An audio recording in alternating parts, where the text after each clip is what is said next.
Dios te bendiga en este día. Vamos a continuar nuestro estudio desde mi hogar hasta tu hogar, que hemos comenzado acerca de los milagros de Jesús que no tienen límite.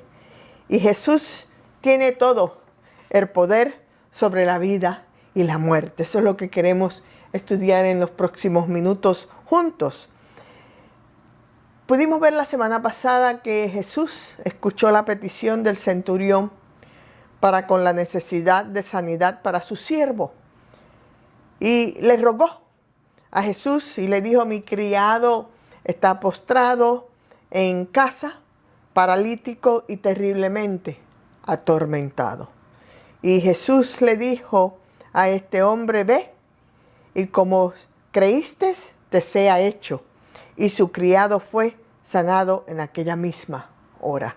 Así que hoy hablaremos del poder que tiene Jesús para resucitar a los muertos. Lucas 7:22. Luego les respondió Jesús diciendo: id e informad a Juan de lo que habéis visto y oído. Los ciegos ven de nuevo, los cojos caminan, los leprosos son limpiados, los sordos oyen, los muertos son resucitados. A los pobres se le anuncia el Evangelio. Así que encontramos esta historia en el libro de Lucas. Y hay una historia interesantísima en una circunstancia de muerte y la podemos encontrar en el libro de Marcos. Y se refiere al hombre llamado Jairo, que estaba pasando por una gran crisis en su vida personal. Tenía una hija de 12 años, estaba a punto de morir, y Jairo vino y cayó ante los pies de Jesús y le suplicó con insistencia. De la casa de Jairo, en el medio de su súplica y su conversación con Jesús, llegaron uno de sus mensajeros a Jairo a decirle: tu hija ha muerto. ¿Por qué molestas aún al maestro? Imagínense, la crisis se vino a ser más tangible y más real en la vida y en el corazón de este padre. Porque cuando él fue donde Jesús, todavía ella estaba viva. Pero ahora le llegan las noticias a sus oídos y a los oídos de Jesús de que esta niña estaba muerta. Y Jesús le dijo a Jairo palabras de ánimo. Le dijo a Jairo: no temas, cree solamente. Y Jesús comenzó a caminar en dirección a la casa de Jairo con Jairo para resolver la situación en la que se encontraba la hija de Jairo.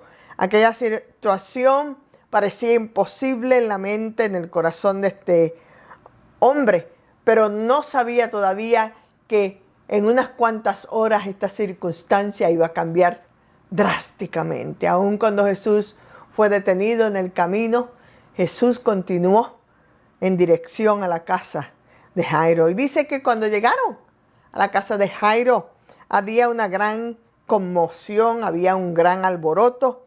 Estaba la gente llorando, estaba la gente dando gritos.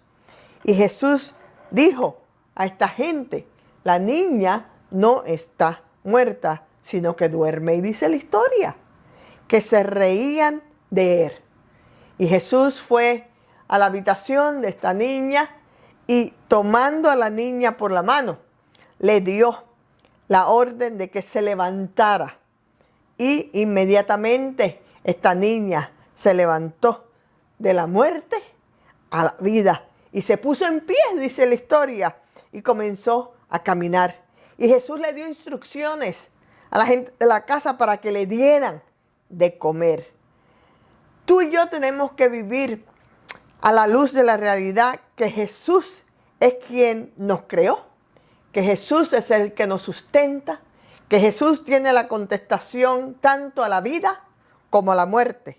Y nos tenemos que hacer una pregunta. Y la pregunta que nos tenemos que hacer, vemos a este hombre centurión en la historia de la semana pasada, vemos a este padre en esta crisis de esta semana.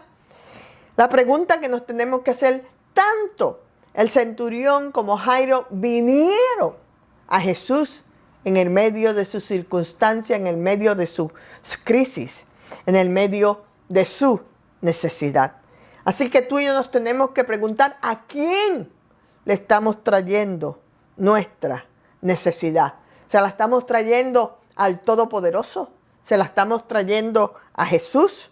No permitamos que el temor nos detenga por más grande que sea la circunstancia. Traigamos nuestras súplicas, cagamos a los pies de Jesús, vengamos a Él y pidámosle lo imposible. Creamos en el nombre de Jesucristo, en la persona de Jesucristo, en el nombre, sobre todo nombre, y sigamos sus instrucciones, porque Él es el que hace lo imposible. Jesús resucitó a la hija de Jairo. Es el mismo Jesús que cuando mi padre suplicó a Dios que yo, que estaba en cama enferma, no me muriera a la edad de 12 años, Él me levantó de la cama de enfermedad, me levantó de la cama inmediatamente donde yo estaba ya en mis últimos suspiros y me sanó y hoy estoy aquí contigo. El poder de sanidad es verdadero. Yo soy un milagro de sanidad, pero el milagro más grande que ocurrió en mi habitación fue que mi padre vio la realidad del poder de Jesús que tiene en control nuestras vidas, que tiene en control el poder de la muerte y paró la muerte en mi circunstancia y Él entregó su corazón a Cristo Jesús y conoció a Jesucristo como su Salvador personal porque Él vio en acción en aquella habitación a la edad de 12 años donde yo estaba enferma en cama de muerte, el poder de Dios sobre la vida, lo que Dios hizo conmigo. Yo te pregunto antes de despedirnos, ¿cuál es tu necesidad hoy? Oremos. Padre, tú conoces las personas que están escuchando. Y Padre, yo me pongo de acuerdo con ellos. Llamamos al nombre, sobre todo nombre, es el nombre de Jesús. Haz lo que tú sabes hacer. Haz lo milagroso, haz lo piadoso, haz lo imposible. Y cualquiera que sea la circunstancia de las personas que me están oyendo, en el nombre, sobre todo nombre, por tus llagas somos sanados. Tú estás en control de la vida y de la muerte. Te suplico, oh Dios amado, que tú hagas un milagro con las personas que ahora en este momento nos estamos poniendo de acuerdo y clamamos al nombre de Jesús. Te damos gracias por el milagro que vas a hacer y los testimonios que vas a causar, porque tú eres el que haces lo imposible en cada una de nuestras vidas. Amén. Recordemos que para Dios no hay límites. Él es el Dios todopoderoso. Él es el Dios de lo imposible. Dios te bendiga.